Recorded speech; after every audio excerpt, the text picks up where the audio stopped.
Pay attention because what's unfolding in Toronto right now deserves your complete focus. The Blue Jays just experienced something rare in professional sports, coming within one game of a World Series championship after spending the previous season at the bottom of their division. That kind of turnaround doesn't happen by accident, and it certainly doesn't happen without exceptional leadership guiding every decision along the way. John Schneider transformed a franchise that looked lost into a legitimate championship contender in just one season, orchestrating a 20-win improvement that stands as the largest single-season jump in Blue Jays history. The clubhouse culture changed, the strategic approach evolved, and suddenly a team that nobody believed in was winning the American League East and dominating throughout October.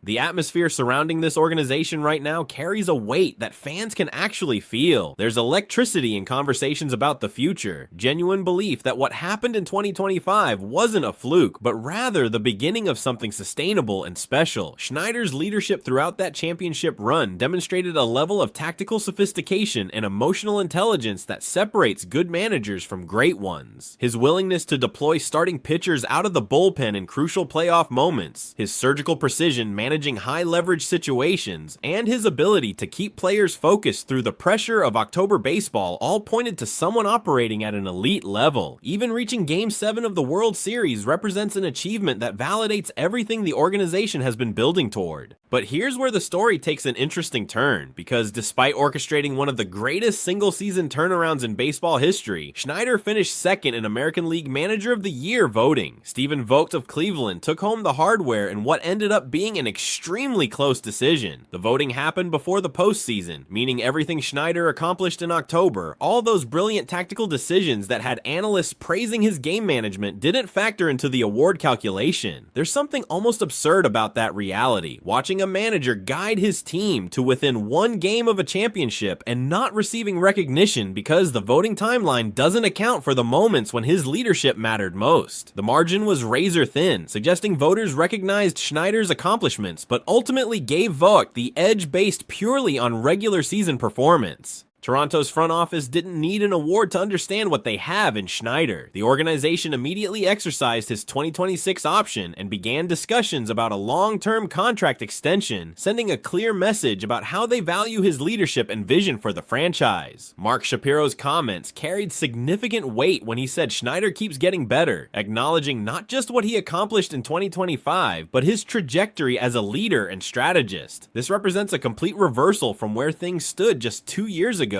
when Schneider faced intense criticism for his handling of Alek Manoah in that playoff loss to Minnesota. That decision haunted him, defined his early tenure, and created legitimate questions about whether he possessed the judgment necessary for postseason baseball. The fact that he learned from that mistake, evolved as a manager, and 2 years later was making brilliant tactical decisions in the World Series speaks to his growth and resilience. The parallel to Bobby Cox feels almost too perfect to ignore. Cox remains the only other Blue Jays manager to win Manager of the Year, accomplishing that feat in 1985 when Toronto made the postseason for the first time in franchise history. That season represented a turning point for the organization, the moment when they transitioned from expansion franchise to legitimate contender. Schneider's 2025 campaign carries similar weight, marking the end of years of frustration and false starts while establishing a foundation for sustained success. The fact that he fell just short of the award doesn't diminish what he built. It only adds to the narrative of a manager who proves his worth through results rather than accolades. Blue Jays fans recognize what Schneider accomplished, understand the culture shift he orchestrated, and appreciate that he rebuilt not just a roster but the entire identity of the franchise. What Schneider created goes beyond wins and losses, though those certainly matter when you improve by 20 games in a single season. He established a clubhouse environment where players held themselves accountable, where tough conversations happened without destroying chemistry, where everyone understood their role and accepted it for the good of the team. That kind of culture doesn't emerge overnight, especially after the dysfunction that plagued previous seasons. Schneider demanded excellence while maintaining the respect and trust of his players, a balance that eludes many managers who tilt too far toward being a friend or too far toward being a dictator. The way his team responded in high-pressure October moments, staying composed when games tightened and executing when execution mattered most, reflected the leadership he provided throughout the season. The respect Schneider earned from Blue Jays Nation might mean more than any trophy handed out by writers who vote before the playoffs begin. Fans watched him navigate impossible situations, saw him learn from past mistakes, and ultimately witnessed him guide their team to the brink of a championship. That journey created a bond between manager and fan base that transcends award voting, establishing Schneider as someone Toronto believes in completely. When the organization announced his option would be exercised and extension talks were beginning, the fan reaction was overwhelmingly positive because everyone recognized they have something special leading this team. The respect is mutual too, with Schneider frequently acknowledging how the fan base supported the team through difficult stretches and celebrated every victory during that magical October run. Now the focus shifts from celebrating what happened in 2025 to building on that foundation in 2026 and beyond. Schneider has proven he can lead a championship caliber team, demonstrated his tactical acumen in the biggest moments, and earned the trust of his players and front office. The question becomes whether Toronto can provide him with the roster talent necessary to finish what they started, whether ownership will invest the resources required to maintain their competitive window, and whether the entire organization can sustain the standard of excellence they established during their World Series run. Everything Schneider accomplished makes those questions more urgent because now the expectations have changed. The bar has been raised, and anything short of competing for championships will feel like disappointment. Which brings us directly to the second major development shaping Toronto's immediate future, because the financial picture surrounding this franchise just changed dramatically. That World Series run generated approximately $50 million in additional revenue, money the organization could easily pocket or use to pad profit margins like many franchises would. But according to Bob Nightingale's reporting, Toronto plans to reinvest every single dollar of that playoff windfall directly back into the roster. This represents a philosophical statement about how ownership views the current competitive window and their commitment to maximizing it while it's open. In an era where many teams are cutting payroll despite strong on-field performance, Toronto is choosing the opposite approach, recognizing that windows don't stay open forever and that the time to push all your chips to the center of the table is right now. The practical implications of this commitment are massive because $50 million provides significant flexibility to add impact talent without worrying about luxury tax penalties or budget constraints that might otherwise limit aggressive moves. Front offices always claim they'll do whatever it takes to win, but talk is cheap when it's not backed by actual financial commitment. Toronto is putting their money where their rhetoric has been, demonstrating to players, agents, and the rest of the league that they're serious about building a championship roster rather than simply maintaining respectability. That kind of ownership backing changes how aggressively a front office can operate, eliminating the budget concerns that often force executives to choose between competing priorities or pass on players they'd love to acquire but can't afford. The names being connected to Toronto in early offseason speculation reflect this newfound financial flexibility and organizational ambition. Kyle Tucker tops the wish list as a left-handed power bat who would balance the lineup and provide protection for Vladimir Guerrero Jr. while also delivering elite defense in the outfield. Tucker isn't just good, he's elite. A player who changes the dynamic of your entire batting order and gives opposing pitchers nightmares about where to pitch around without exposing yourself to other dangerous hitters. Acquiring someone of Tucker's caliber signals to the league that Toronto isn't messing around, that they're willing to pay premium prices for premium talent because they understand their window is open right now. The Astros face financial pressures that could make Tucker available, creating an opportunity for Toronto to strike if they're willing to meet Houston's asking price and prospects or take on the contract commitment Tucker will command. But the most emotionally charged decision facing Toronto involves Bo Bichette and whether they can reach agreement on a long-term extension reportedly valued above $200 million. Bichette represents the new generation of Blue Jays baseball, a homegrown star who came up through the system and developed into an all-star caliber shortstop right as the team was trying to build something sustainable. Letting him reach free agency would feel like an organizational failure, a signal that Toronto either couldn't afford to keep their own stars or didn't value him enough to make it happen. The fan base has an emotional connection to Bichette that goes beyond statistics, viewing him as someone who chose to embrace playing in Toronto and representing the Blue Jays rather than counting down the days until he could test free agency and land with a bigger market team. The financial parameters around a Bichette extension create legitimate debate about whether committing that level of money to a shortstop makes sense given his injury history and defensive limitations. $200 million represents a massive bet on a player whose best seasons might already be behind him, whose body has shown vulnerability to soft tissue injuries, and whose defensive value rates below average according to most advanced metrics. But this isn't just a financial decision or a pure value calculation. It's about organizational identity and demonstrating to future stars that Toronto takes care of their own players. If the Blue Jays let Bichette walk after everything he's meant to the franchise, it sends a message that nobody is safe, that even homegrown stars will be discarded if the numbers don't perfectly align. That's a dangerous reputation to develop when you're trying to convince future draft picks and international signees that Toronto is a place where careers flourish and loyalty runs both directions. The contrast between Toronto's current approach and their recent history couldn't be more stark. Previous off-seasons arrived wrapped in uncertainty and frustration, with the front office seemingly paralyzed between competing philosophies about whether to rebuild or compete. Fans endured years of mixed messages, watching ownership claim they wanted to win while making decisions that suggested financial considerations outweighed competitive ones. The passive approach to improving the roster, the reluctance to spend on impact free agents, the constant hedging about future flexibility rather than maximizing the present, all of it created skepticism about whether Toronto was truly committed to building a championship team or simply maintaining a respectable product that kept fans buying tickets without demanding the full financial commitment winning requires.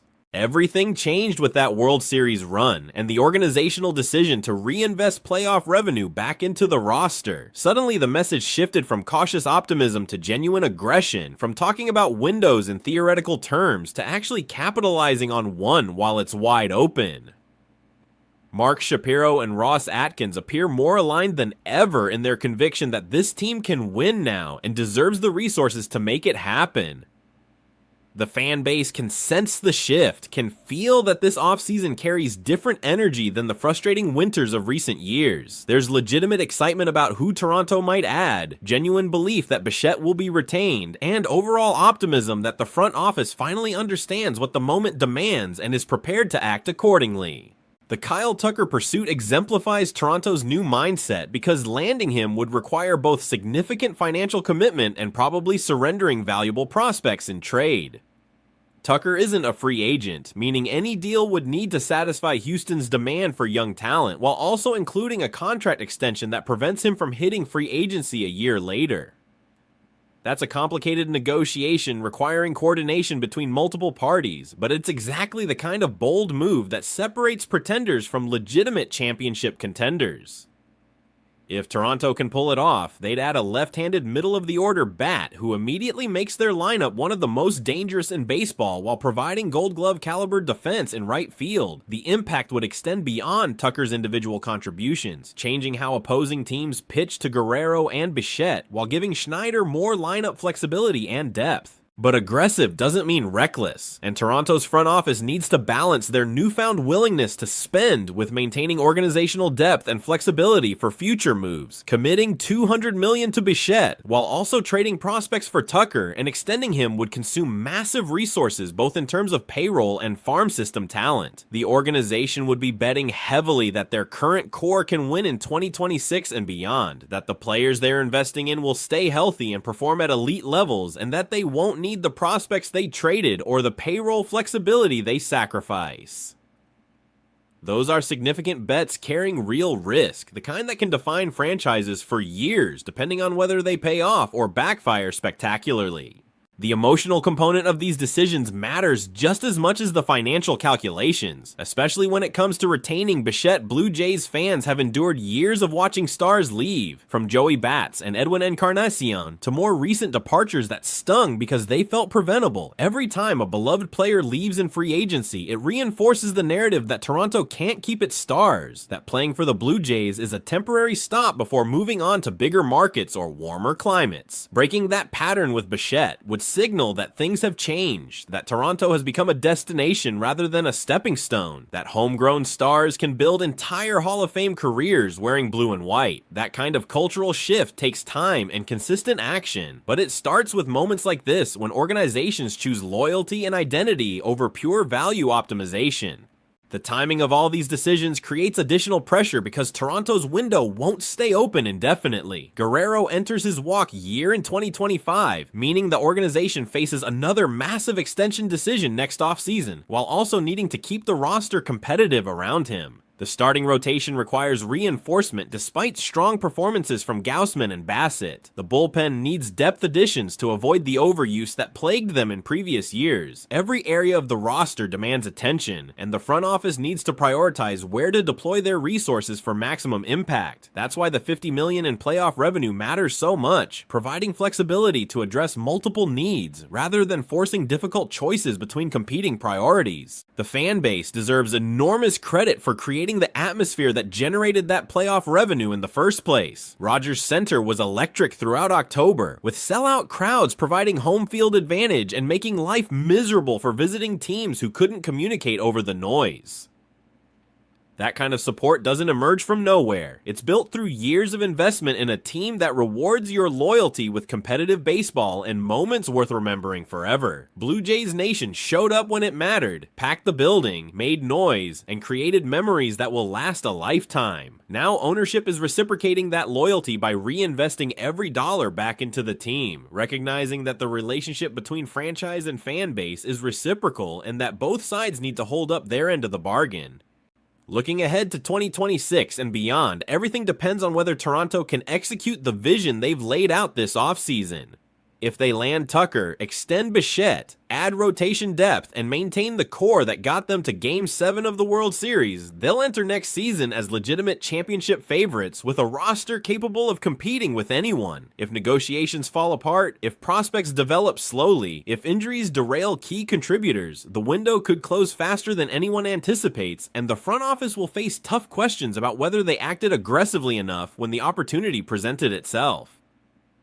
The stakes are enormous because these decisions will define the franchise for the next decade, determining whether this era goes down as a brief moment of excellence or the foundation for sustained championship contention. What makes this moment so compelling is that Toronto finally has all the pieces in place to capitalize on their window. They have the right manager who's proven he can lead in October.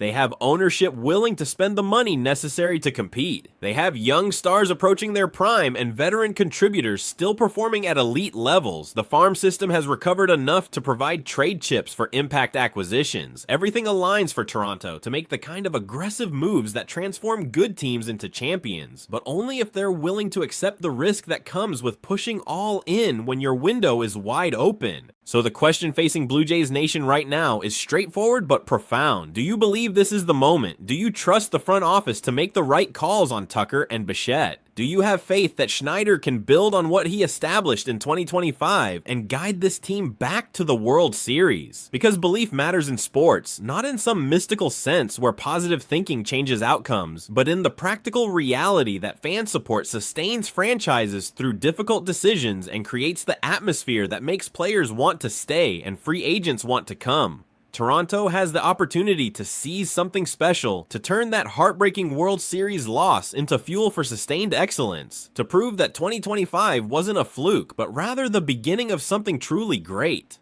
Whether they capitalize on this moment depends on decisions being made right now in front offices and negotiating rooms, decisions that will echo through the franchise for years to come. The dream didn't end with that Game 7 loss. It's only just beginning if Toronto has the courage to chase it. Listen up, because what's happening right now in the baseball world demands your full attention. The Toronto Blue Jays have become the center of every conversation at these general manager meetings, and I'm not talking about polite inquiries or casual phone calls. Teams are circling, sensing opportunity, and the front office knows exactly what's at stake after falling short when it mattered most. This isn't about small tweaks or minor adjustments anymore. The organization has made it clear they're prepared to make franchise-altering decisions, the kind that separate teams content with competing from teams obsessed with winning championships. Every position is under evaluation, every possibility is being explored, and the farm system that executives spent years protecting might finally be the currency needed to land the pieces that transform this roster from good to elite.